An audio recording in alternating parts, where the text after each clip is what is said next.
ओम श्री सतनाम साखी। जय श्री कृष्ण। सभी प्रेमियों को मेरा हार्दिक अभिवादन।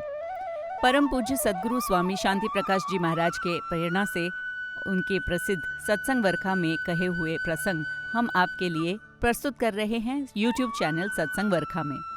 ये सारे प्रसंग बिल्कुल वैसे ही कहे गए हैं जैसे स्वामी जी ने ओरिजिनली अपने सत्संग में कहे थे। इसे हिंदी में जिस तरह से सत्संग वर्खा पुस्तक में लिखा गया है, हमने बिल्कुल वैसा ही कहा है।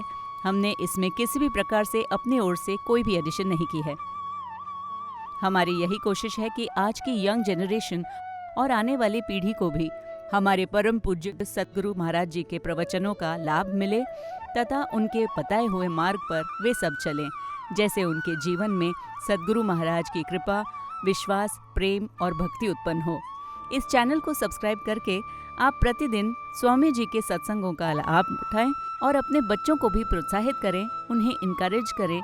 इसी तरह गुरु महाराज जी के प्रवचन सुनकर उनके साथ जुड़े रहें। ओम श्री सतनाम साखी। जय श्री कृष्ण। परम श्रद्धेय सद्गुरु स्वामी शांति प्रकाश जी महाराज के सत्संग प्रवचनों का संकलन, सत्संग वर्खा भाग 5।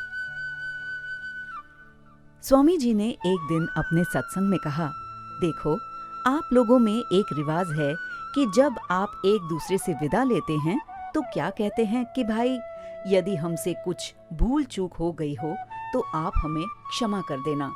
परंतु मैं ऐसा नहीं कहता। मैं कहता हूँ कि भाई, जो कुछ भी मैंने कहा है वो आप याद रखना, क्योंकि मैंने आपसे कोई अपशब्द नहीं कहे हैं जो आपको बुरा लगे। अच्छी शिक्षाएं ही दी हैं, इसलिए आप उन्हें याद रखोगे तो आबाद रहोगे। अतः स्वामी जी ने ये भी कहा, आपसे संतों ने जो कुछ भी कहा है, यदि आप उसे याद रखोगे तो आपका यहाँ भी कल्याण होगा और परलोक भी सुधर जाएगा। बोलो सद्गुरु देव भगवान की जय। ओम श्री सतनाम साखी। जय श्री कृष्ण।